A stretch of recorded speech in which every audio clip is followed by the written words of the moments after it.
अस्सलाम वालेकुम दोस्तों। एक दफा का जिक्र है कि एक गुलाम था।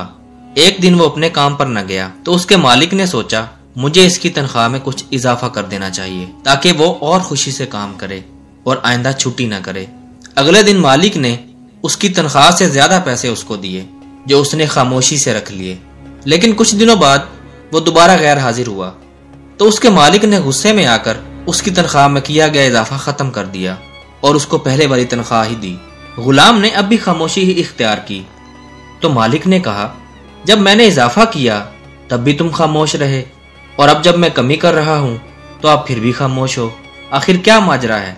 तब गुलाम ने जवाब दिया, जब मैं पहले दिन गैर हाजिर था तो उसकी वजह मेरे घर एक बच्चे की पैदाइश थी और आपकी तरफ से तनख्वाह में इजाफे को मैंने वो रिस्क ख्याल किया जो वो अपने साथ लेकर आया। और जब मैं दूसरी मर्तबा गैर हाजिर था तो उसकी वजह मेरी माँ की वफात थी और आपकी तरफ से तनख्वाह में कमी को मैंने वो रिस्क ख्याल किया जो वो अपने साथ ले गई।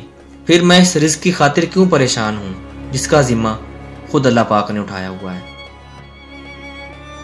दोस्तों, उम्मीद करता हूँ कि आपको हमारी आज की ये वीडियो ज़रूर पसंद आई होगी। इस वीडियो को अपने दोस्तों के साथ ज़रूर शेयर कीजिएगा। अल्लाह हाफिज़।